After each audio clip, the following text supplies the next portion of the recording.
raining in Spec-5 World Tour for round 9 at Interlagos.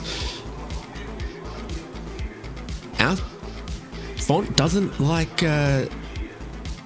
diacritics and stuff, because it's definitely Aerodromo Jose Carlos Pache, Sao Paulo, Brazil, for 45 minutes of the Spec-5 World Tour. Take a look at the conditions. Mostly cloudy, rain falling over the circuit, with qualifying and a 45-minute race ahead of us. We're live here on HJBC. David Haynes with Reese Gardner and Michael Derby. Reese, oi brasileiro. See. Honestly, this is a round that I've been looking forward to for quite some time. Typical of Interlagos, we've got some pretty torrential looking rain coming over the circuit right now. Should be quite the fun time as we go racing for 45 minutes here.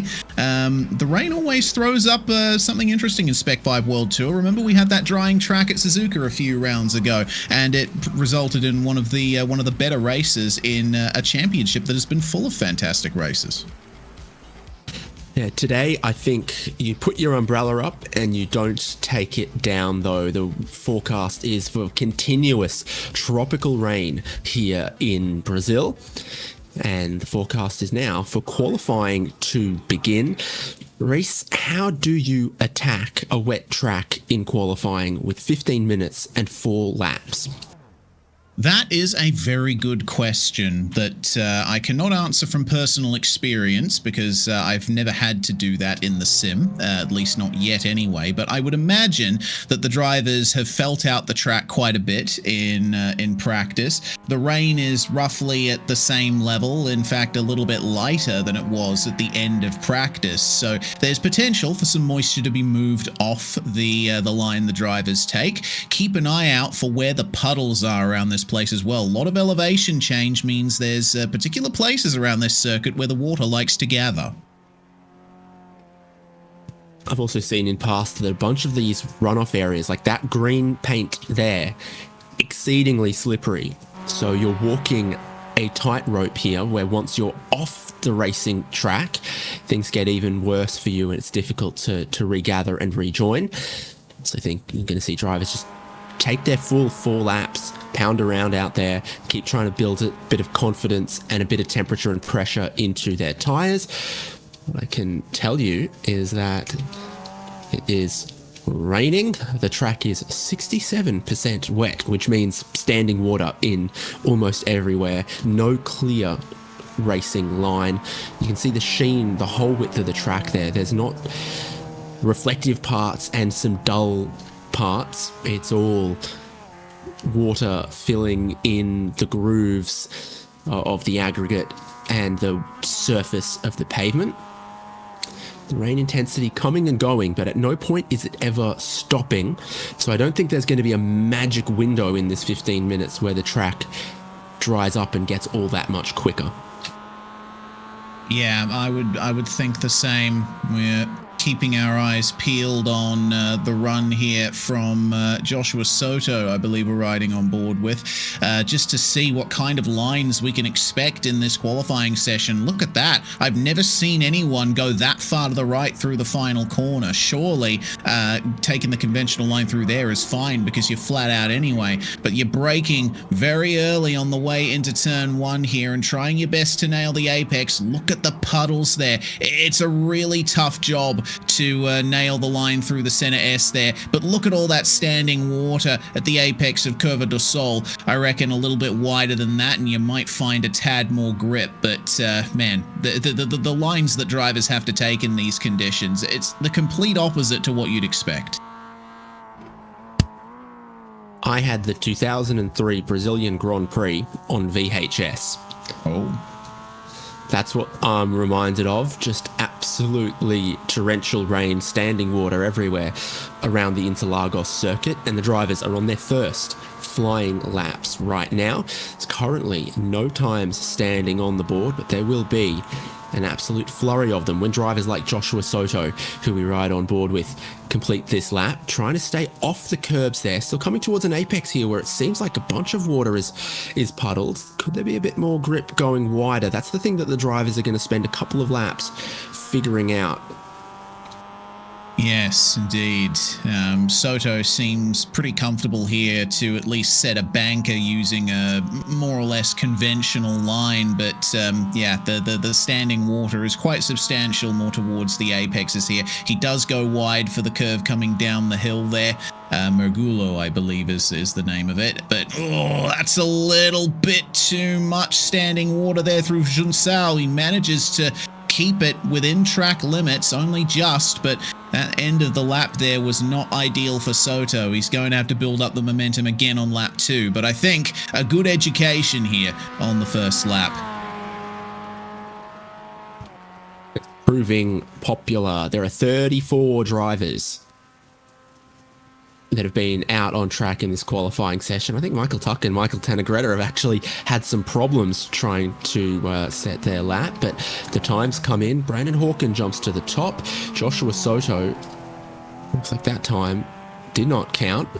Hawkins up top from Odyssey Adams, David Starb, Travis Hewitt, and Jason Stalker. We have one Brazilian driver who is enjoying the home conditions. Andre Luigi in the number 43, our only driver from Brazil this season. Yes, and for his home round, it'll be interesting to see what he can do. Hasn't set a time yet, still on the first lap of his session, but down through Magulo, he is going to run it a little bit tighter to the apex. Needs to be careful of that standing water right there. Potentially the outside white line there. That's what Joshua Soto hit to send him across the apex curb.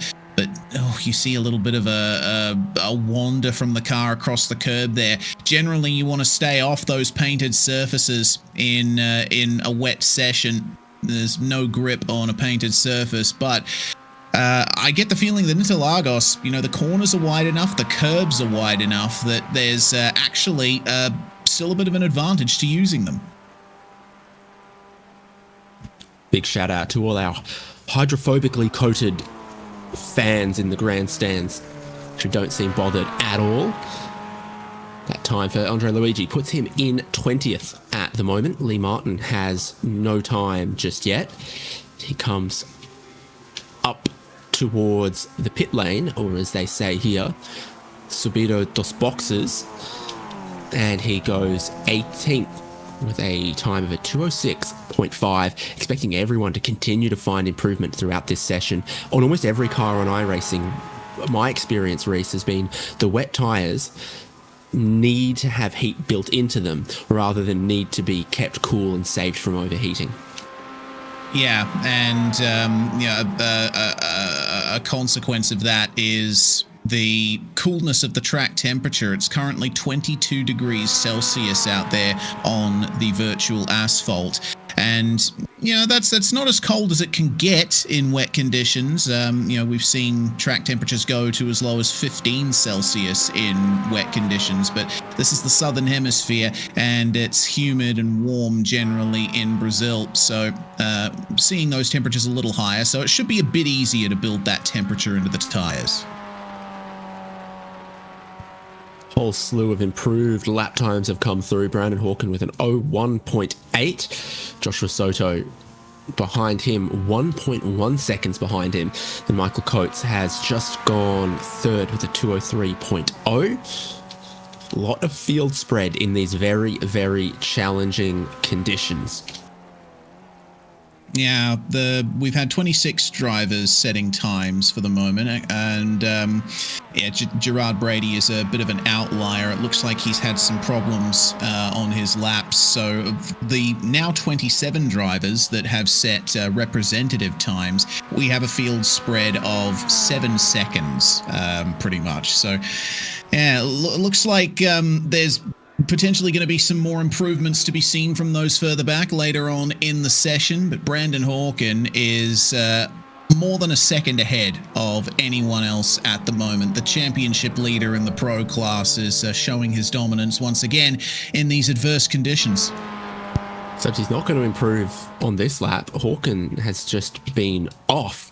Joshua Soto continues a lap, currently in second place, but he has got to pull more than a rabbit out of his hat. He's going to pull, I think, a rabbit $500,000 and a one-way ticket to South America out of his hat to pull the pole away with 1.1 seconds that he's got to find. Completes a lap that is no improvement, and I think he's got just one choice left. Yes, here's Donnie Moffat trying to find his way into the top 10, and Mark Kruger as well, lapping behind him. Moffat, for the moment, 2:03.7 is his quickest time. Across the line he will come, and it's going to be a 2:05.186, starting his final lap now, I believe. So let's see if there's any improvement to be made there. Little bit of a wiggle through turn 1, and then across the curb at exit of turn 2, gets sent a little wide. It's really tough to get the line you want in wet conditions through that opening sequence of corners. I think that's where some of the big differences are being made here.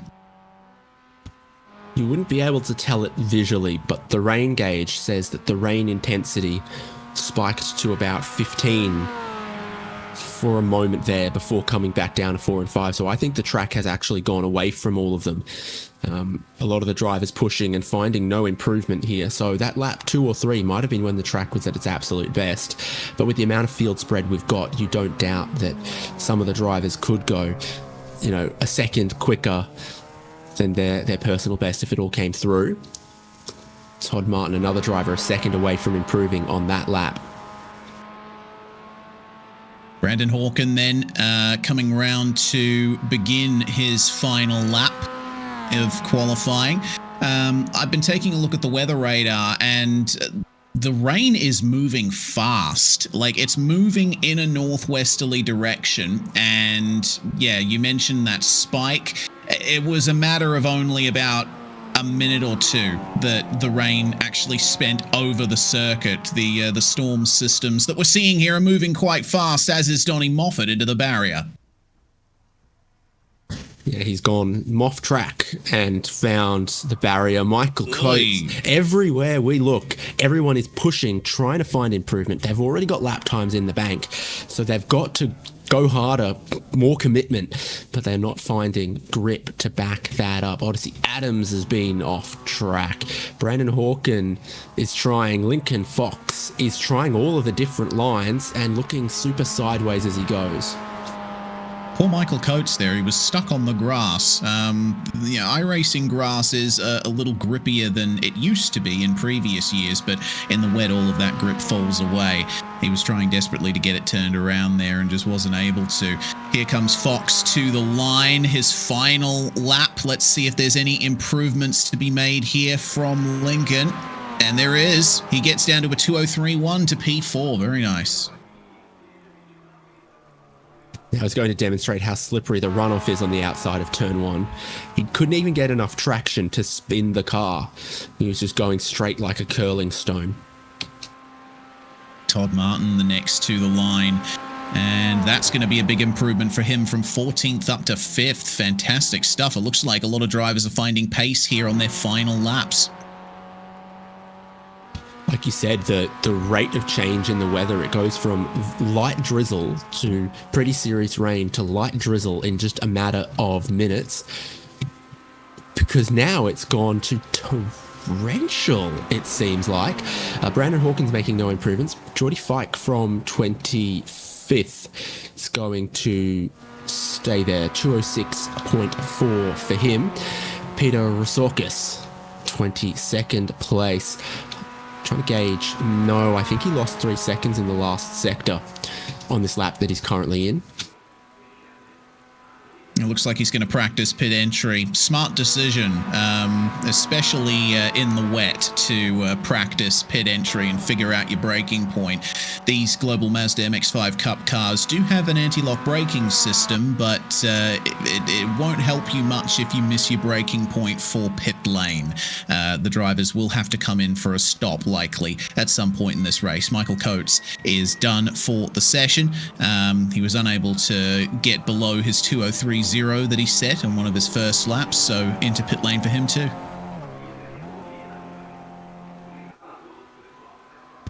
Interesting pit lane that we get as well, knowing everyone is going to need to make one stop in the race. So it is a very quick pit lane. A speed limit of 80 kilometers an hour, very quick entrance. Exit can be a little bit challenging, particularly in the wet. Something to look out for. Jack Stadola practices the pit entry, which I reckon is probably the easier half. It ramps uphill as well to help you shave off a little bit of that speed. Yeah, it's a pit entry that I can almost never get right.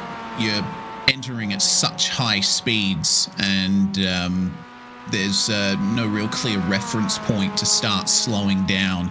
It's one of those pit entries that requires a lot of practice, making perfect. Mike Oswalt going to come to the line here. He made steady improvements over his last couple of laps, but misses out on making an improvement there on his final one, just under or just over half a tenth off his personal best in qualifying. And with that, it looks like we have just about everybody having set times now. Michael Tanagretta's back out there, and he's coming to the end of the lap here. 30 seconds left in the session, just enough time for him to get across the line.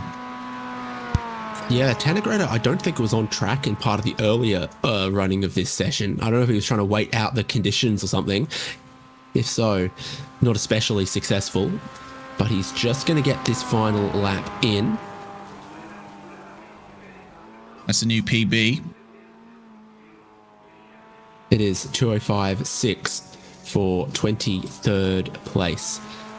Rate's gone up to 40% right at the end here, so it really started chucking down at the end of qualifying. Changeable and super challenging conditions, and as we head to the grid for round 9 of Spec-5 World Tour, everyone is going to put their webbed feet on, affix their snorkel, and Brandon Hawken will lead from the front with Joshua Soto in second place. Michael Coates and Lincoln Fox are row 2. Todd Martin made that big improvement up into 5th place. Odyssey Adams in 6th. Mike Oswalt's 7th. Eugenio Pellicci in 8th. David Starb joins us in Spec-5 World Tour at Interlagos with 9th. And Jason Stalker, open class driver, finds 10th place. Nice pole for Jason Stalker there, but he's got Travis Hewitt right behind him in line. Mitchell Peak starting on the left-hand side on row number 6. Donnie Moffat and Rui Coimbra, row number 7. Jared Collins and Jack Stadola rounding out your top 16 there with Tom Athon. Pretty good performance from him, all things considered. 17th place in the wet, starting alongside Ray Lombardi, with Liam Park and Lee Martin rounding out the top 20.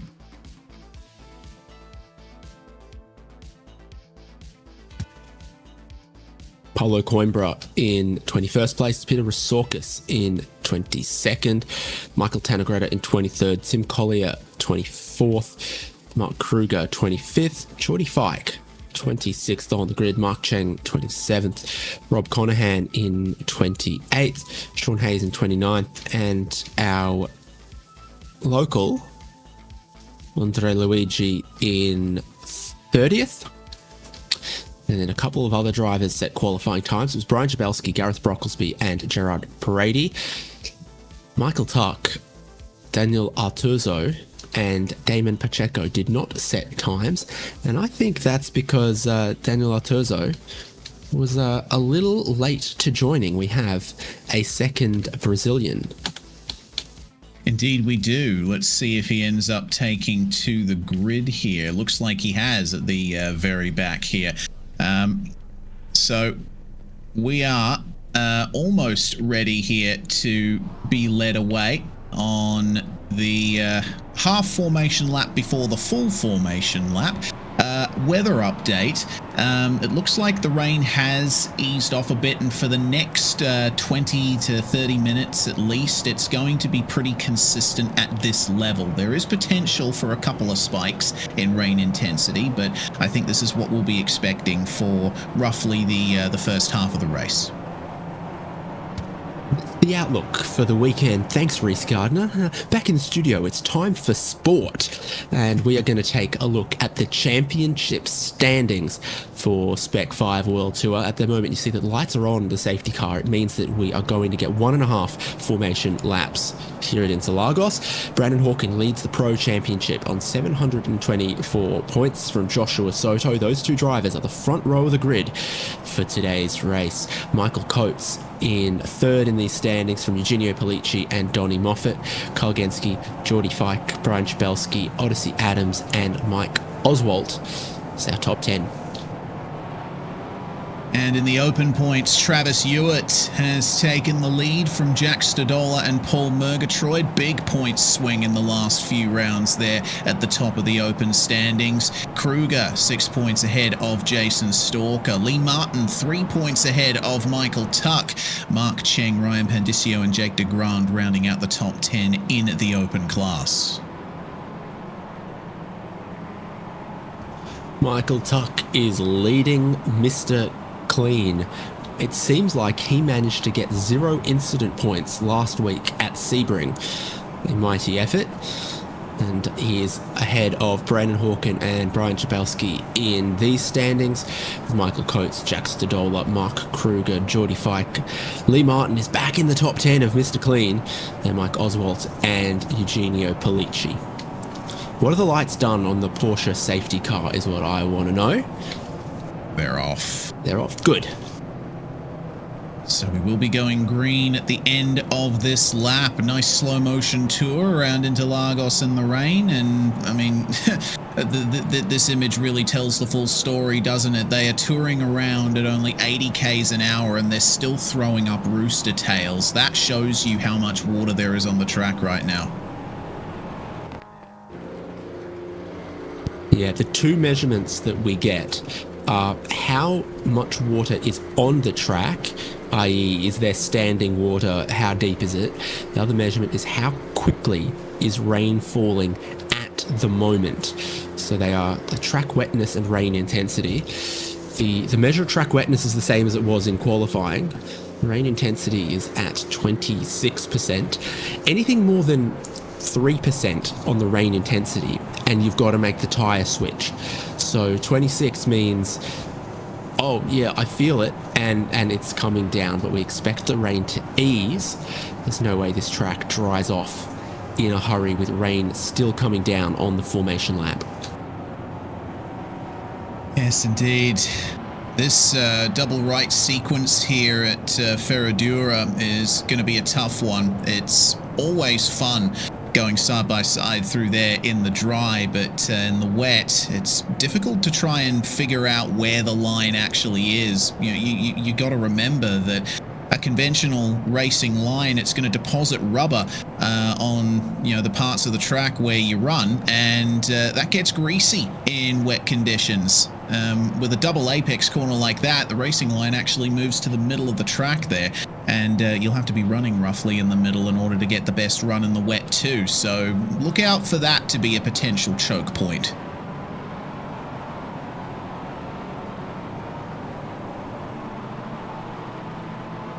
So there's fuel tank restriction in Spec-5 World Tour, and that's going to mean that everyone needs to make a pit stop. But in the wet, fuel consumption is usually reduced, so that might open up the pit stop window. We'll see what it does for fuel strategy, but with the amount of spread that we saw in qualifying, I think there is no replacement for just driving quick in conditions like these. Well, we're getting ready for the start now. We'll see who wins the race into turn one. Brandon Hawken going to lead us away here as the pace car gets ready to pull in. I am expecting a lot of care to be taken here on the first lap, but one mistake could set off all of the dominoes. We've had 1.5 formation laps. The tyres will still be relatively cold. The green flag waves. Brandon Hawken will have the inside for turn one in absolutely treacherous conditions at Interlagos. Some drivers lifting off earlier than others. roll that throttle pretty early on the first lap coming into turn 1. Brandon Hawken from the inside of 1 to the outside of 2 goes into the lead of the race. Joshua Soto still sitting in second with Michael Coates just behind him in third. Behind Todd Martin, Mike Oswald and Odyssey Adams are side by side. Travis Hewitt, the open class championship leader, trying to go around the outside of Donnie Moffat, almost ended up in a whole bunch of puddled water, and the spray and visibility will be torrid. Oh yes, I mean we can see it pretty nicely from this vantage point, but from inside the cockpit, goodness me, at high speed you'll barely be able to see anything in front of you. Gareth Brocklesby didn't take the initial start. He started from pit lane, so he's a little bit behind these guys, but he should be able to make up some time here. This is Travis Hewitt's view of things. Not only are the wipers working like crazy, but when you get up to top speed down the straights here, no visibility at all. A slide up ahead for the 720 of Donnie Moffat, and that's going to give half a chance to those behind to potentially make a move. I'm actually pleasantly surprised, David. We had a beautiful clean start here on the first lap. Yes, thank you for sharing, Reese Gardner. Travis Hewitt at the moment alongside Jared Collins. Looks like he goes past Donnie Moffat, also making some moves up here. Jared Collins is up 2 positions so far on this race start. Rob Conahan is up 4, Mark Kruger is up 4, but that is Todd Martin running wide, and he gets usurped by Polici and Stalker. Looks like he ran deep as Junsao and got across the curb there. Very slippery, of course, in the wet, and all of that momentum was lost. He has gained some of it back, though, as they make their way down the straight. Whether or not he'll be able to hold off Mitchell Peak remains to be seen. Defensive into turn 1, and in the dry, that would 100% work, but I think Peak's going to have a little bit more grip around the outside here, but somehow manages to pull it up and stay ahead. Impressive defense. Now on to lap 2 through turn 3. Flat out for these cars in the dry, but challenging in the wet, and you can see the puddled water on the outside. And it's a Posto, I think that's back straight or something. Again, I'm butchering my Portuguese pronunciations, no doubt. But we have great racing here. Todd Martin around the outside, finding not as much grip in the braking zone there, but then you find more grip through the corner. The general rule when it's really, really wet is just drive where the racing line isn't, but at some point you've got to cross over from, one side of the track to the other. Looks like our leaders just had maybe a tiny bit of drama with traffic. Daniel Artuso coming through now. He has fallen a lap down already, and he's a bit down on pace. Obviously joining the session late and still getting used to the conditions, but he's got the entire field coming up on him here. This is not ideal for Daniel or for anyone who's currently involved in a battle. There's a little bit of extra issues getting past here, especially if Artuso is on the apex of the corner that you're trying to hit. Side by side behind, though, keeping an eye on Donnie Moffat as he just gets a little bit of a slide going through Magulo. You see who has their bravery pills in conditions like this. Donnie Moffat does not seem afraid of anything. It's helping him out as he makes some passes, gets in behind Todd Martin now, a driver who qualified very well, but has slipped from that 5th place of late. And that's Tanagretta maybe just losing a spot, exiting Junsao here as well. A few really quick drivers did qualify poorly, and racing in the wet in this visibility is different than qualifying in a low grip situation. Yeah, indeed it is. Qualifying, you can figure out your lines and all that, but in a race situation, you're driving the track in front of you, and sometimes the track in front of you includes the driver you're trying to get past. So you may need to alter your line at a moment's notice, which could put you at a disadvantage. Coming into Descida do Lago, turn 4, you got to be careful on the exit there. That curb is very easy to hit on the exit of the corner. Joshua Soto ahead of Michael Coates and Lincoln Fox in the battle for 2nd place. Brandon Hawken has been driving carefully for the moment in the lead. His lead's extended out to about 1.2 seconds for the moment, but he's not looking to drive away from everybody just yet. Yeah, this top four make it look so serene and under control compared to the frantic racing deeper in the field. Brandon Hawken, the championship leader, just gently leading this race from Soto, Coates and Lincoln Fox.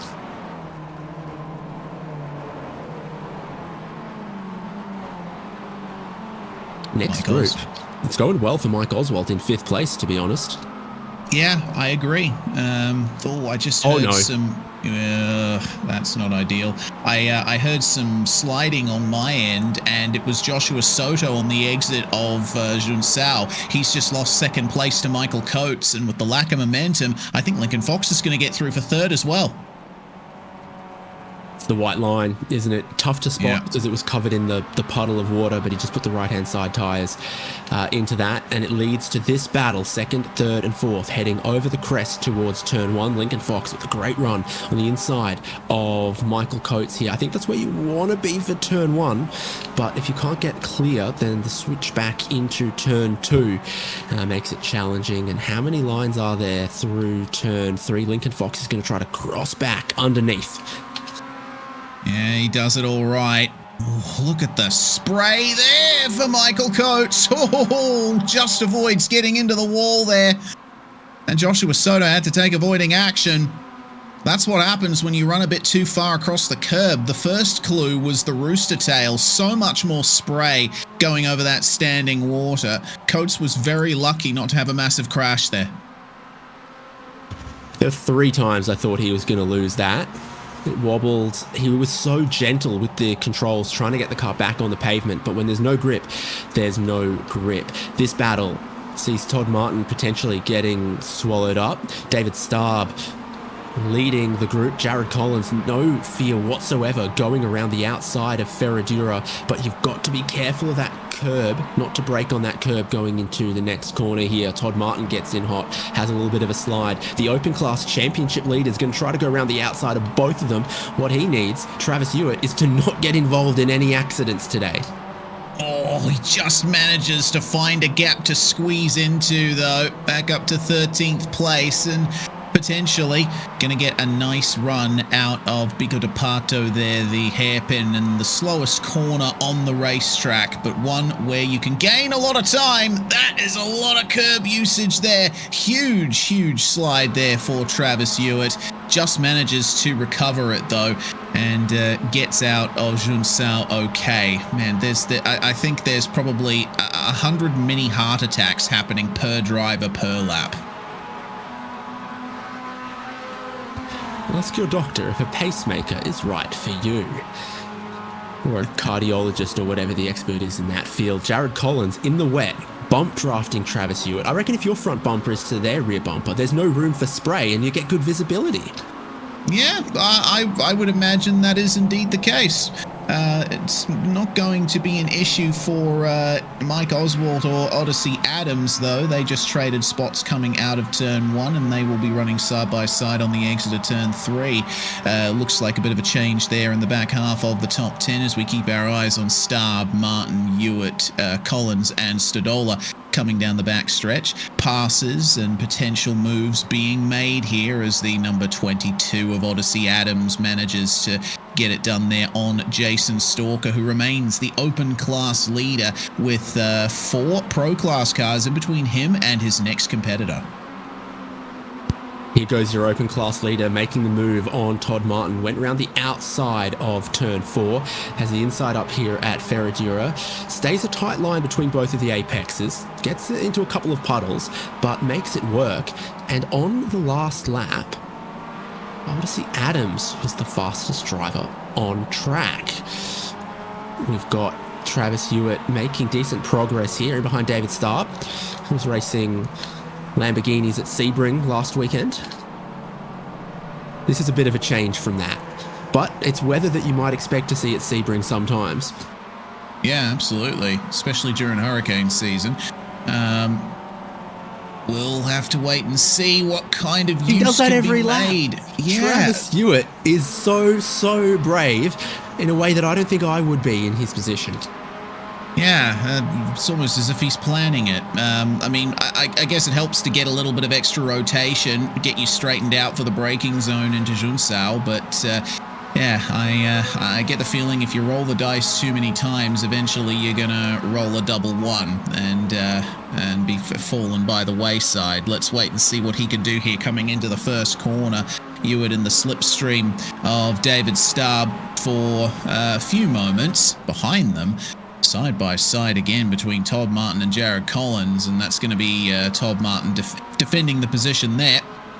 Coming out of turn 3, it looked like a little bit of a wiggle from the number 36, so there could be a move once again for Travis Hewitt to get into 11th. Back up to second place though. Lincoln Fox, Joshua Soto, and Michael Coates showing no signs of leaving each other alone. Brandon Hawkins left them alone though. He is 5.5 seconds ahead. He's gone. 5 seconds is a massive margin in Spec-5. Oh, contact! Todd Martin and David Starb have come together. Jack Stadola's been caught. Yeah, that's pretty massive. David Starb ran wide through turn 3 and coming back onto the circuit off the curb, you'll see that Todd Martin probably didn't expect him to be coming back on track so quickly. There's the contact, and once those cars were together, there was no separating them, and unfortunately, innocent victim is Jack Stadola. He did nothing wrong in that circumstance, but he's gathered himself some damage. So you've got your leader, Brandon Hawkin, miles clear. Lincoln Fox, Joshua Soto, and Michael Coates. Great battle here. They've got 4 seconds to Eugenio Polici, who's made some positions up into 5th place, up 3 spots since the start of the race, ahead of Mike Oswald. Odyssey Adams was really quick on one of the previous laps, has obviously dropped a little bit back into 7th place, and with an 03.6 compared to the 01.8 he had the lap previously. Jason Stalker leading open class in 8th position. And doing quite well for the moment. He will be noticing Travis Hewitt starting to make a charge, though. There's now only 2 Pro Class cars separating our open class Oswald leaders. Braked on the painted concrete, spun into the inside wall, and has absolutely wrecked his car. No help, anything going on there. Just following the driver in front. He goes a little too far to the right in the spray. There's painted lines there. He touches them. Bang! Yeah, that's rough. Just ran over the white line at the worst possible time. I gotta say, very lucky escape from Eugenio Polici there.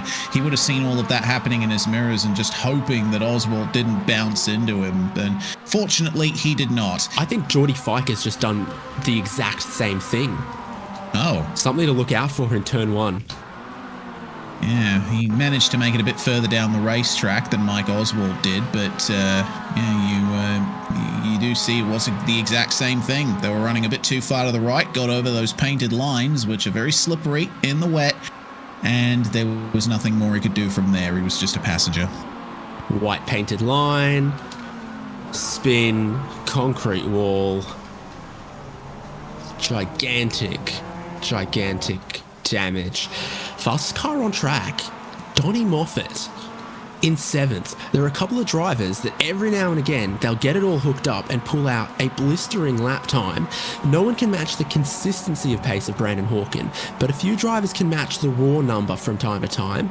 Donnie Moffat and Odyssey Adams having a very good showing in this weather. Yeah, very good showing indeed. Speaking of the weather, I've been keeping an eye on the radar, and it looks like the rain will likely stop just before the end of the race. There is a significant clear patch that is on its way towards us. Whether or not that's going to help the drivers out at all remains to be seen. I think the track is still going to remain very wet indeed. It's practically saturated at the moment with how much rain has been falling. Second, third, and fourth very close as they came across the start-finish line. Joshua Soto just following Lincoln Fox. Michael Coates following the both of them after his hair-raising moment not all that long ago, exiting turn 3. Soto I think bump drafting Lincoln Fox, and again, you get that close. You're not looking at the spray off the back of the car in front, you're looking through their windscreen. So Lincoln Fox's wiper is going. I think that's working pretty well for Joshua Soto with Lincoln Fox as a raincoat. Yeah, a little bit of a shield from the rain as they come up to Ferradura. Stalker's had a problem. He's just fallen to 11th. Is there damage? Doesn't look like it, but a problem into turn 4 here. Did he catch the white line? Nope, stayed off it, but it's the rotation on the way in that got him.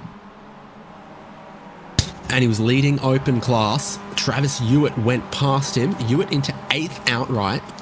Is leading open class at the moment. He's with Mitchell Peake and Jared Collins in this group right now. Peake an 05.6 last lap. Hewitt a 4 flat. Collins a 3.337. So this is all condensed up. Both of them have caught Mitchell Peake. Yeah, this is turning into a nice fight for 7th place now. Jason Stalker's managed to get rolling, but he is for now out of the picture for the open class lead fight. Now the roles are reversed. Travis Hewitt has 2 pro class cars in between himself and Stalker. Oh, careful. Gently does it. Jason's going to have to be very careful indeed there. These white lines, they always cause a few problems in conditions like this. I think if I were in this race, I'd just be trundling at the moment. I would know that drivers around me would make mistakes occasionally, and I would take advantage from that. But I don't know, the competitive spirit that tends to take over, and sometimes problems just happen in these conditions. There is plenty of chance for Stalker to fight back here. Still 28 minutes to go. We're in the pit window and a couple of drivers have taken it. Some have had that forced upon them, like Oswald, Fike and Starb. Mark Kruger and Tim Collier drive into the lane. I think Collier is a little confused about where his dudes are at, but Mark Kruger has found his pit crew no worries, and I am not seeing any hint of tyre changes, and that about confirms what I'd think. Keep warm tyres on. Yeah, when wet tyres get put on the car, they are stone cold and they will take a few laps to get up to temperature. It's often better to just keep those warm tyres on because you'll immediately have grip and pace right out of the pits. And in this pit exit, look at that. You've got a wet curb. You've got a one-line standing water right-hander that feels like a street circuit. Yeah, it's one of the more interesting pit exits of the globally recognized racing circuits. What are your other favorites? Abu Dhabi? Yeah, I guess so. Abu Dhabi's interesting, at least. I'd have to think a little bit harder to think about other pit exits, but Interlagos... 3 wide for second place. Oh, goodness. Yeah. I think Fox was a little slow. Joshua Soto tried to dive down the inside. They made just a little bit of contact. Michael Coates has shot the gap into second place, and Eugenio Pollicci has appeared behind them in 5th place. Yeah, Policci's had a good run of things this lap, and he's looking fast. 202s the last 2 laps running, where the drivers that he's caught up to running at best mid 203s. Pollicci seems to be excelling in these conditions right now. Him and his teammate Donnie Moffat, to be honest. Mitchell Peake is going to come into the lane. I think he might have been off the road in the last lap. I think I saw that. Just ran a little bit wide and has gone, you know what, it's time to make my pit stop. Change things up a little bit. Stop time, 17 seconds from Collier, 15 from Kruger. Like I said, fuel consumption, fuel burn should be reduced in these conditions. And Peake takes 14 seconds of fuel. And he does. That's the quickest stop that we've seen so far. Other stops running 15 seconds flat at the fastest. But the later you pit in the race, the better of an idea you will have of how much fuel you actually need. So I think the later pit stops may be quicker. Eugenio Pollicci has past Joshua Soto. Michael Coates has gotten to the front of this group and looks like he has plenty of confidence for the conditions. Lincoln Fox in third. Travis Hewitt has passed as peak pitted, so that moves Hewitt up into seventh. But Odyssey Adams, I think, has caught both of them. Oh, Eugenio Polici goes around from fourth place. Oh dear, and that's at Junsao, which is a very popular corner for this to happen. Getting onto the brakes and just touching the edge of the white line there. Well, it seems like his entry to the corner was okay, but it was the rotation in the mid-corner again. Pretty much the same thing that happened to Jason Stalker a few laps ago. Michael Coates pits from second place. Joshua Soto follows him in. Fox stays out. Moffat stays out.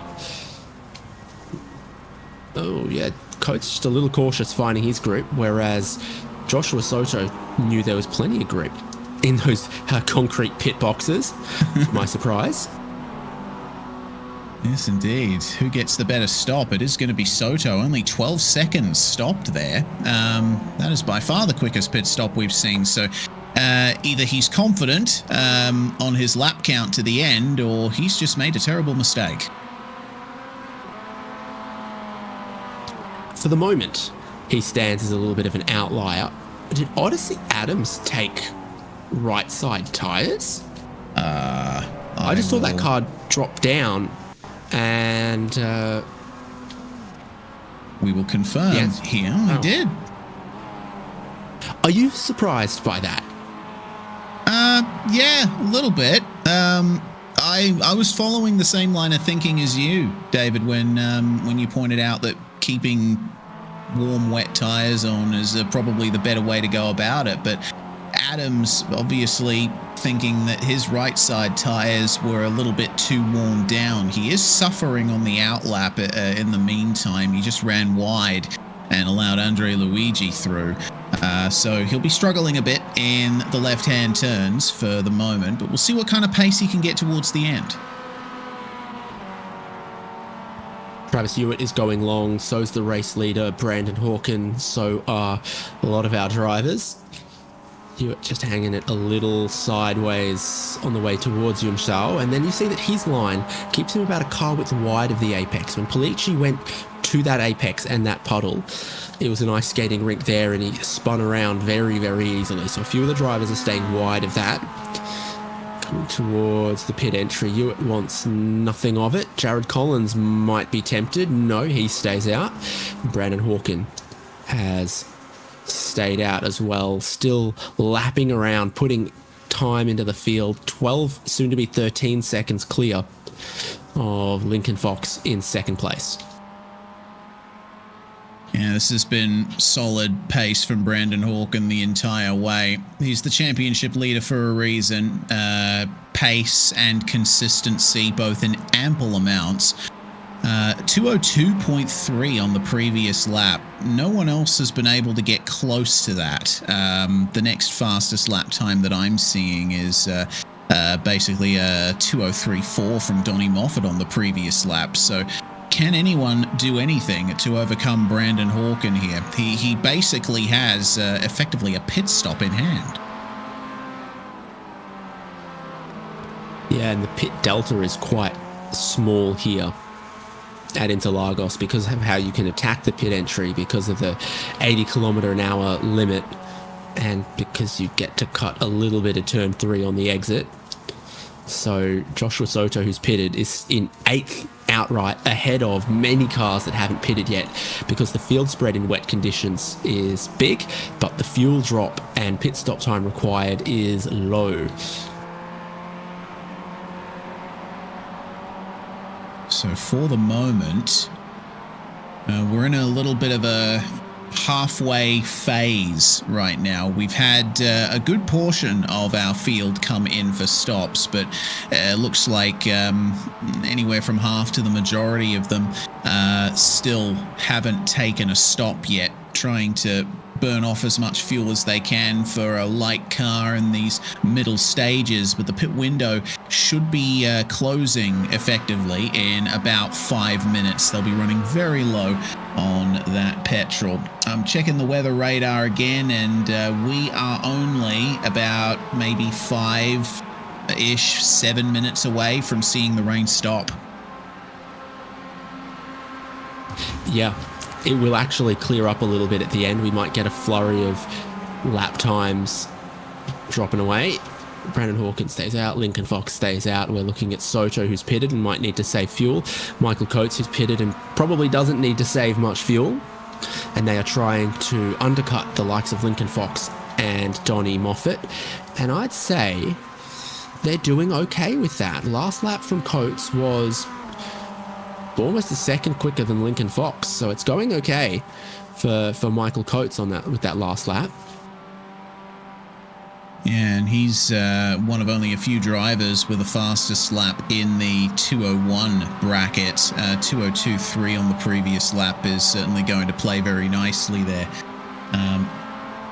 We'll continue to keep an eye on how this battle is going to work out between them.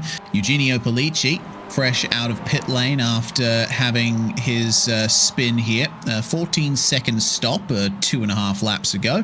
Just made his way past Paulo Coimbra, and it looks like Mitchell Peake following him through there. Coimbra, of course, yet to take his stop.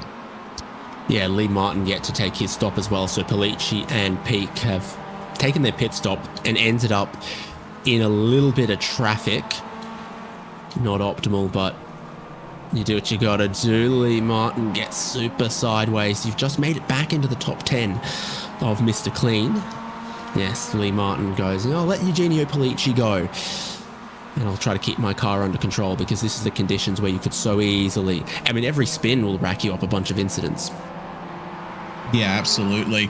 Oh, movement from the front. Lincoln Fox has just come into the lane. First of our leaders to make that call, along with Donnie Moffat. We'll see if Travis Hewitt, our open class leader, follows them in. Gonna have to wait a few seconds for that one. Now, into the stop for Fox and Moffat, and there's going to be fresh right side tyres for the both of them. So maybe Odyssey Adams wasn't as much of an outlier as we thought. Well, interesting. I can only imagine that they might think that the track will actually dry up more in the final 20 minutes than we think, but Donnie Moffat's struggling on the pit exit, and they want some tyres that are less worn right at the end. Here comes Lee Martin. We saw him making way for some cars that had pitted. Oh no. Yeah. Overshot his box and has to... Oh, it looked like he was maybe a little bit too far to the right, actually.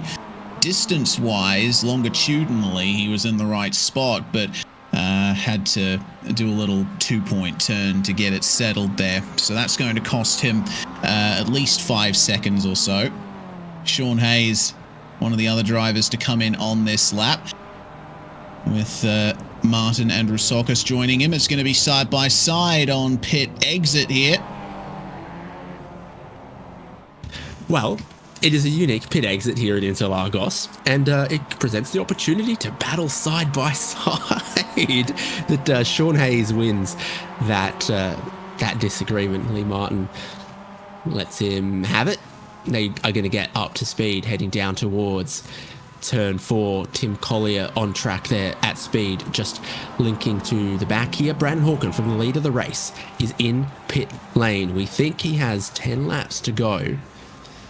And he has pit box number 1 right at the end. Well, it's number 23, but it's really 1, isn't it? Yeah, basically. What order are the numbers for the garages at Bathurst? Pit exit is a bigger number too. Yeah, I'm not sure. I'd have to double check that, but you know, some tracks number it differently to others. I've noticed as I've been around. 17-second stop for Brandon Hawkins is much longer than Joshua Soto. It's longer than Michael Coates. And is it just that Brandon Hawkins, with the amount of lead he had, doesn't need to take any risks? I think that pretty much covers it, honestly. I mean, he's so far in the effective lead that he could afford to just drive at 90% for the rest of the race and still keep the win. You might as well make sure you have a little bit of extra fuel in there just to cover yourself off if the race goes a lap longer than you anticipated. So, yeah, it's something I would do if I were in Hawkins' position. Yeah, he said, give me the whole jug. He's ordering fuel by the bottle, not by the glass. Mark Cheng comes in, also new right side tyres. Ray Lombardi, back in Spec-5 World Tour, has come in to make his pit stop, first stop of the race. These are conditions for a Flying Dutchman, if you ask me. Sean Hayes is off at turn 2 and somehow stops it before the wall. Yeah, that's pretty impressive. So not off, just around. Yes. How exactly he did it, we're about to see. It was a nice line into turn 1, but a little bit wide coming across the crest, and the rear end just let go, immediately jumping on the brakes, and I think he breathed a little sigh of relief as he got it straightened out there. Might have got and just touched the grass on the outside of turn 1. As he went in a little hot there, battling with Mark Cheng, whose pit stop we just saw. Cheng runs wide in 4. Ray Lombardi cuts down the inside of him, exiting there and to head up the hill. It's those right side tyres that they've taken freshly that might be just making things a little difficult on this very, very first lap. Jared Collins, Travis Hewitt are in. The only other drivers yet to stop are Rui Coimbra, Paulo Coimbra, Brian Jabelski, and Andre Luigi, and apparently Liam Park as well. So just a few drivers out there, but most of the field has stopped. Everyone who's in the top 5 has stopped. I saw that Jared Collins unfortunately overshot his pit box a tiny bit. It shouldn't cost him too much, but he will lose out a little bit here as Hewitt pulls out of the box there. 18.8 seconds stop for Collins, 16.8 for Travis Hewitt, and they're going to move out into right about the back end of the top 10 as things stand with 13 minutes to go. It's on between Joshua Soto and Michael Coates in the meantime. Looks like Soto just made the move on Coates around the outside at turn 4. And now that we've been through the pit stop phase, it seems like the undercut has worked well for Soto and Coates. They are well clear of Lincoln Fox, Donnie Moffat, and Eugenio Pellicci, who we know had the spin. Now, am I seeing an inaccurately quick lane time from Soto, or did Lincoln Fox maybe lose a bit of time in the lane? Soto runs wide across the curb and has a slide, but keeps the car facing forwards. I'm just wondering where that time went for Lincoln Fox.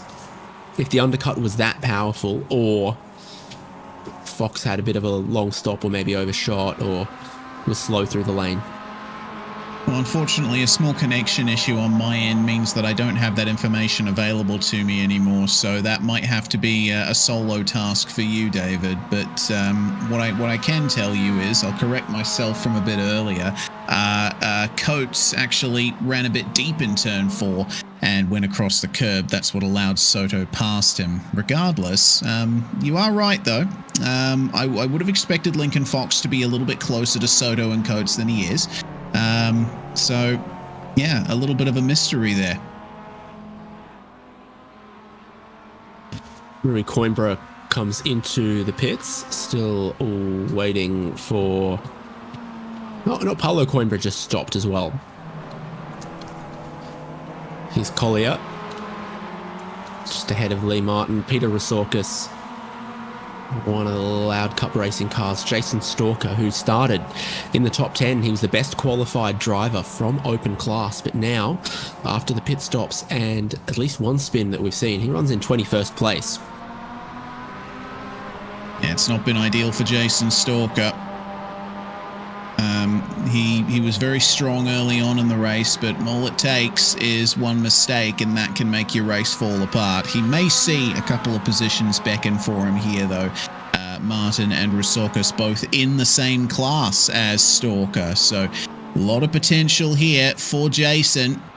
Let's see if he finds the line to the inside of turn 1. He does stick the nose out here and gets alongside and ahead, but is that too deep into turn 1? No, actually it's not. He managed to pull it up. He's quick in qualifying, and I think he's got it all figured out now. Jason Stalker up into 17th position. One of the biggest moves I think you'll ever see. Stick landed that trick well. 10 minutes to go. Brandon Hawken leads by 10 seconds. Joshua Soto and Michael Coates. Lincoln Fox in 4th. Donnie Moffat in 5th ahead of his teammate. Just seen the last pit stop, so Travis Hewitt is in behind Mitchell Peak for 7th and 8th. Jack Stodola is 2nd in open class. Jeez, Eugenio. That's a corner that has been so challenging for him. Oh, it has. He spun there earlier, didn't he? That's going to lose him some time now to Mitchell Peak and Travis Hewitt, who continue chasing him down. We'll see how much that ultimately cost Mr. Pulici. Should I say Signor Pulici. Across the line he will come, and it's going to be at 205.7 when we should be expecting like high 203s, low 204s from him. Solid gap being made up by Peak and Hewitt on that lap, but Peak is going to have to gather it up there on the exit of turn 1. Hewitt says, "Thank you very much, mate. I will sneak through on the outside." Yep.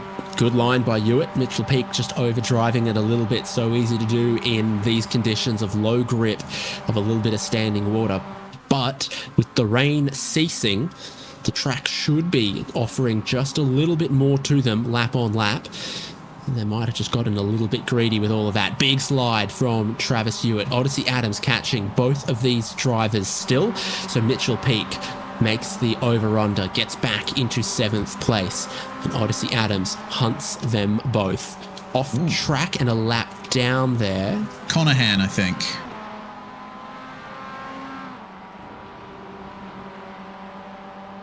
Yeah, Rob Conahan. We've got Andre Luigi has just pitted, so he's the last driver to pit, I think. With just 8 minutes left in the race. So yeah, reduced fuel consumption in the wet for sure. Makes me think that Joshua Soto might bring this thing home on the back of that 12-second stop. Yeah, I'm thinking the same. Peak's run wide onto a curb. Travis Hewitt's trying to get around the outside of him. And of course, I said Odyssey Adams draws closer, but so does Jared Collins and Rui Coimbra. This is a fight that could be very interesting in the final few laps. Have a look at the momentum there from the not a team car. Jared Collins as well, just behind. He's not out of this completely. Coates and Soto are continuing to trade spots for second place as this battle goes on. Mitchell Peak then will try to decide on the right line for turn 1. Travis Hewitt stuck on the outside here, and it's going to be 3 wide with Adams on the inside. Hard to pick your braking point when you're that far over to the left, but it looks like Odyssey is going to try his best to get this done. He is ahead at the apex of 1, and round the outside of 2, he'll get a little bit of extra momentum, but there's a lot of standing water at the apex of 3 still. So that's 2 for the price of 1. Odyssey Adams, 3 wide in the front straight, gets it done in turn 1. I think Travis Hewitt is the one that you can scare in this situation, because he would want to be quite careful, leading the open class and in the top 10, headed for a very good points payday that would be very, very profitable for his championship. Jared Collins closing in on this group, and Rob Conahan, who we saw off the road here, helpfully chimes in to give us the information that he thinks the track is still too wet for slick tyres. Yes. A fact that should surprise absolutely no one. Oh dear. It looks to me like I've just seen a problem for Lincoln Fox. He had a bit of an off coming out of Ferradura.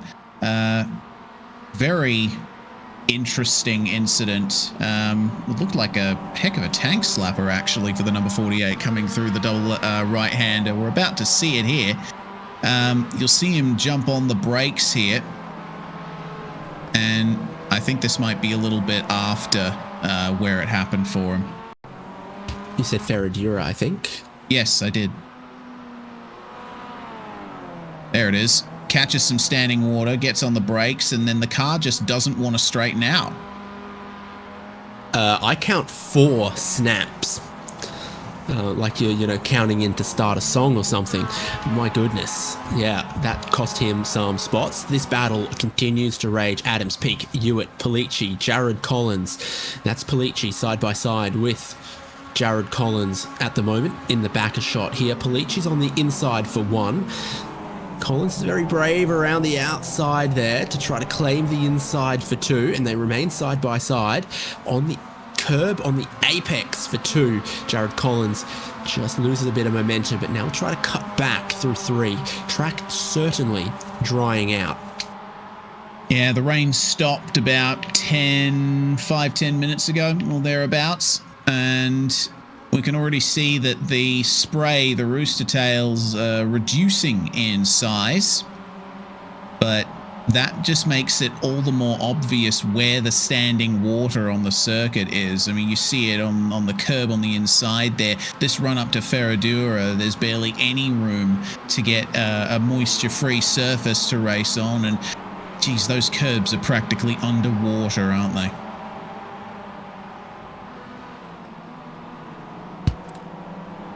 Yeah, 4 minutes to go. 2 more laps for Brandon Hawken by the looks of things as he leads the race. Travis Hewitt in 8th, but it could all change so quickly here. 2 cars in front of him, 2 cars behind him in this 5-way pack. And then you've still got Coates and Soto to battle, Moffat and Fox to battle. You get a bit more field spread in a wet race, but Spec-5 World Tour is going to do what Spec-5 World Tour does and give us more battles than we have cameras and eyeballs to cover. Yeah, there's fighting going on everywhere through the field, all the way to 22nd place, as it looks like Sean Hayes is catching up to Tim Collier now for 21st. I also noticed that Joshua Soto has just run a time 0.2 faster than Michael Coates. Oh dear, that's another driver that is off there. Not entirely sure who that was. I think it says Rob Conahan's gone for another set of slick tyres. And Mike Oswalt was off the road. It says he might have gone for slick tyres. No, it stopped raining a millisecond ago. Yeah, you can't put slick tyres on yet. No way. Got to wait for a much more substantial dry line to form. Unfortunately, Mike Oswalt had to tow back to pit lane, and so a newborn giraffe is more sure-footed. Yeah. Oh, there we go. Jeez. He's not even going that fast, is he? There's nothing he can do to control that car.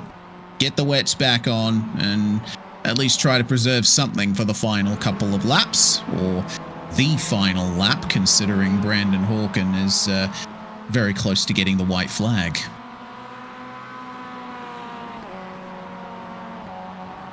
Yes, he is. Lap times just over 2 minutes in these conditions. Eugenio Polici goes around. Jared Collins passes him. Rory Coimbra, I think, will also get a free spot. Jack Stadola will be close. 2 minute laps, under 2 minutes on the clock, expecting the white flag, and we're going to get it. Brandon Hawken is going to get his victory lap at Interlagos in the spray. Yep, not over yet, though. 12.5 seconds in the lead, and all it takes is a run-in with a lapped car or one wrongly placed tyre on a white line, and that gap could vanish. So we'll need to wait until the checkered flag to give Brandon Hawken his dues. Michael Coates and Joshua Soto still fighting over second, and it's lap time-wise about 0.2 between them at the moment, with Soto being slightly faster. Mitchell Peak and Travis Hewitt continue to fight over 7th spot, as well as Donnie Moffat and Lincoln Fox are fighting for 4th. Yeah, absolutely cracking stuff in these conditions that could have given us lots of wrecked cars, massive field spread, and no battles, but instead we've got them for all sorts of positions. Important for the open class leader. That Gerard Brady. Yes. That was an awkward spot. Coates is around the outside of Joshua Soto, who is looking for the inside of Ferradura here. This is the battle for second and third place. Yeah, he's really firing it into the corners as Joshua Soto. He's sliding that thing at every opportunity, just trying to get as much speed as he can, but I think it's hurting him for the moment. Nothing more he can do into that particular braking zone. But coming through Junsao now, it looks like Brandon Hawkins just got the run to the line. Yeah, about a third of this racetrack is just that run from Junsao up the hill past all of the spectators in the pit lane and to the checkered flag. Brandon Hawkins supreme in qualifying, absolutely supreme in these conditions. Led every lap by my count here on the way to the checkered flag and a championship lead extending victory in the spray of Interlagos. Michael Coates has Joshua Soto covered. Moffat and Fox have been battling. Tannegretta and Stalker were side by side. And don't forget about Travis Hewitt leading open class as well. Is there enough slipstream here? Oh, this could be close. Moffat is going to stick all the way to the left side of the track to stymie the run for Lincoln Fox. In the end, there's only 0.03 of a second between them. Hewitt might be about to lose out to Jared Collins in a similar drag race. Here we go. Can you find a slipstream? A side draft. Is Mitchell Peake going to help out Travis Hewitt? Are they going to bang doors just a tiny bit here? But there's an opportunity for a slipstream. Oh, he did it! Travis Hewitt. He got it. 0.02 of a second. Jeez. That is mighty close. And Travis Hewitt, well, he takes the open class win with that, and that extra position will be a few extra points for him. Altogether, I think a very nice points day for the 702. Looks like Jason Stalker has gone around. He was battling Michael Tannegretta and Lee Martin, I think. They're going to be one of the last battles coming to the checkered flag, as well as Lombardi and Collier. Oh, we take a look here. So Stalker behind Tannegretta, who's missing the front bumper. Doesn't matter in these conditions. Lee Martin behind. And Stalker, who was pole sitter from open class, comes into Ferradura with just too much speed. And that horseshoe kicks him in the face. Oh, then he always gets stuck trying to come up the hill. Ooh. Yeah, that's not ideal. Well, he did manage to get back onto the circuit, though. Especially with the newer transmission in these cars that was added to iRacing a couple of years ago now, I think. You really got to keep those revs high on the downshifts for the engine braking, and that may have been what undone him. Everyone's crossed the line now. Brandon Hawkins, 22 laps later, is the winner from Interlagos. Michael Coates, great result from him in second. Joshua Soto in third. Donnie Moffat has done really well for himself in these conditions. He started 13th on the grid and he finishes 4th. There were times he was sideways, but he was always quick. And he fends off Lincoln Fox in the battle for the top 5. Odyssey Adams finishing 6th. Mitchell Peake in 7th. Travis Hewitt makes 4 spots on the race to be the open class winner in the top 10 with 8th place and a big haul of points. Jared Collins in 9th. Rui Coimbra in 10th. Jack Stodola, second for open class there in 11th. David Starb in 12th. Tom Athon, not a driver we spoke much of, and in conditions like today, that's a good thing for Tom Athon, who gains 4 spots to finish 13th. Polici, quick but a couple of spins, gets 14th, and then Paulo Coimbra, Peter Resorkas, Michael Tannegretta, Lee Martin, great open class battle there. Ray Lombardi on his return to Spec-5 World Tour, a tidy 19th ahead of Tim Collier in his second race in Spec-5 World Tour. The big field continued with Jason Stalker, the open class pole setter, finishing 21st. Sean Hayes in 22nd. Brian Chabelski 23rd. Andre Luigi, the best Brazilian on home pond, 24th. Liam Park in 25th. Geordie Fike in 26th. Had to tow and get repairs, but still only made 1 stop. Same story for Gerard Brady. And then Mike Oswald was the first car 3 laps down with Rob Conahan. Both of those drivers tried slick tyres. Both of those drivers are going to have to try Brazilian healthcare. Mark Kruger, 30th. And then Mark Cheng, 7 laps down. Daniel Artuso only completed 8 laps. Todd Martin only completed 6. And Gareth Brocklesby only completed 2. Did not see Michael Tuck or Damon Pacheco. Well, that's actually important for Mr. Clean. I don't know if Michael Tuck's not a classified finisher. It's 20 points. Actually, yeah. Yeah, that could be huge, actually, for Mr. Clean. Yeah, worth pointing out. You have to have a classified finish in order to be eligible for it. So, yeah, we might see some big changes in those standings coming out to the next round. But for now, it looks like our class winners are ready to have a talk. Yeah, let's see if Reese can grab open class winner Travis Hewitt.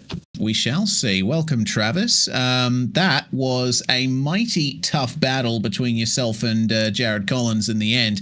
0.02 of a second separating you, and the open class win to boot. Turned out to be a very good day for you in the spray. Yeah, absolutely. That is some crazy track conditions. I have never seen that much water on the track, though. But yeah, just try to keep it safe and take it real easy at the beginning. I didn't want to make a mistake, and it paid off in the end for sure. What were your thoughts about the pit cycle? We did see some drivers staying on the tyres they started on. Some drivers, particularly up the front, were trying to go for right side tyres fresh, but costing themselves a bit of time in the mid phase. What were your thoughts? I was actually questioning that myself in the race, but I figured that the water wasn't eating up the tires as much as it would when it was dry. So I just decided to just keep the wets on and just run it all the way to the end. I was lucky enough to run all the way down to like basically 1 lap with fuel, so that helped make a nice quick pit stop, and was able to team up with, I think, Jared in the pit, so I had some draft at the end. So it worked out really good, and worked out great. Yeah, we'll see if it works out good for you as well next week at Mugello, which is where we're going to be racing. Have you driven that track before? What are your thoughts on it? I have driven it before. It is not my favorite, so it would be interesting to go into that. I might have to do some practice and relearn that track again because it's been a couple seasons. So, but regardless, looking forward to racing with everybody again, and I can't wait to race the next week. And we can't wait to potentially talk to you again, Travis Hewitt. Congratulations on the open class win. Hey, I appreciate it. See you guys next week. Awesome stuff from Travis Hewitt today. And David, I understand Brandon Hawken is ready for a chat, taking yet another overall victory. Brandon, try yourself off. Epic drive today.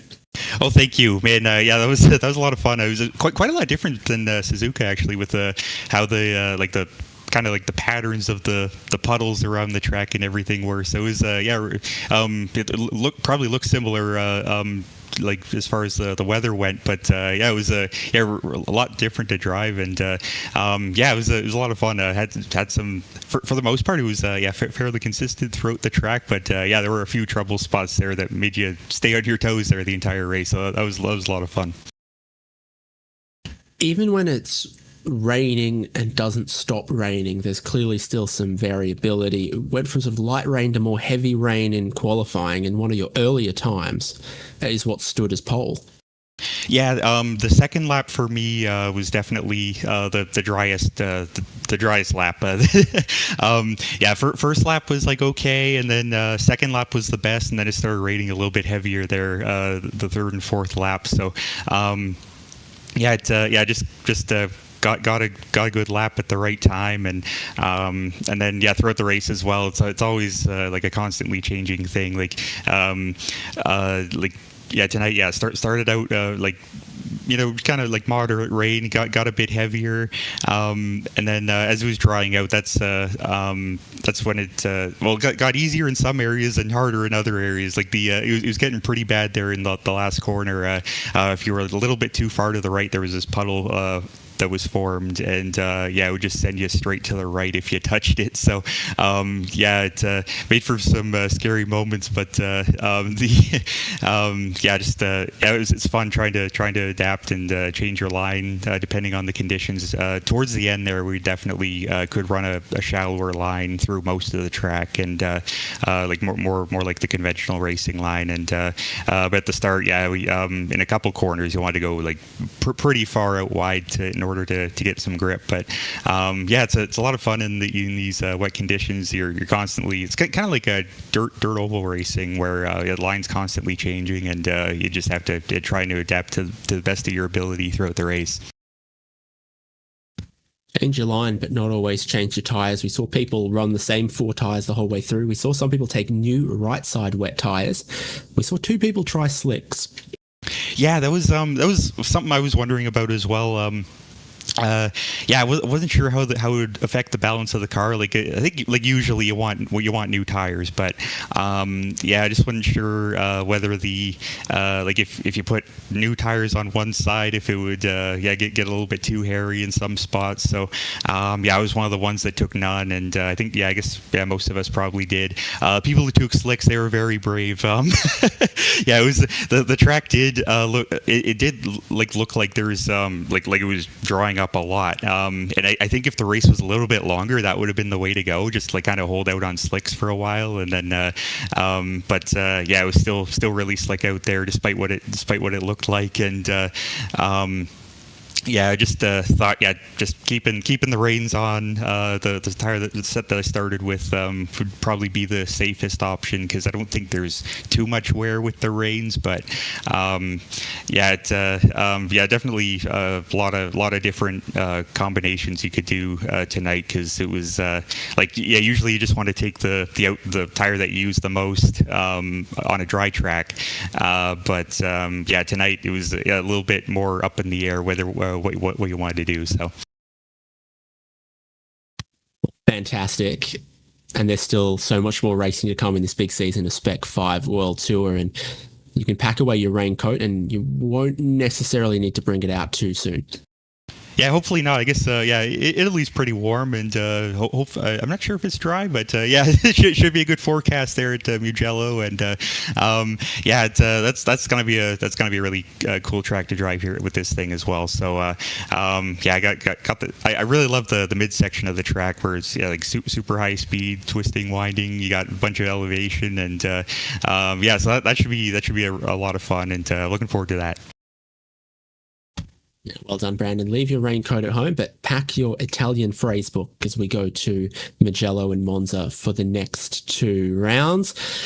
Thanks, Brandon. Thank you. Have a good one.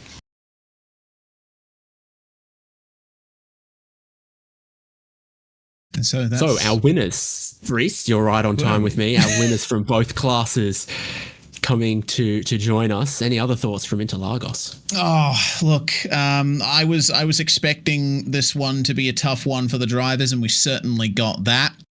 I think there's going to be more than a few drivers from today's race who'll be very happy to see some dry, warm Italian weather when we go to Mugello next week. That's going to be another track where the slipstream is going to be a huge factor. But there's really only one straight worth talking about at Mugello. The rest of it is long, sweeping corners, much like we see in the first sector here at Interlagos. So if you enjoyed what you saw in Sector 1 here today, check out Mugello next week. I'm going to be hyped for that. Absolutely. Thank you to the Spec-5 World Tour supporters, and you see their numbers in gold here. They keep the league going, and they've made it the strength that it is. We're midpoint of a big season, and we had 36 drivers here for what everyone knew was going to be a rainy day at Interlagos. But pack your tiramisu suitcase. We're headed to Italy for the next 2 rounds. You'll see it here on HJBC. Thanks so much for joining us. Drop us that like or subscribe if you want to, because we'll be bringing you more Spec-5 World Tour and Champ Car iRacing series in the next weeks. I've been David Haynes with Reese Gardner and Michael Derby. A dominant race from Brandon Hawken at Interlagos.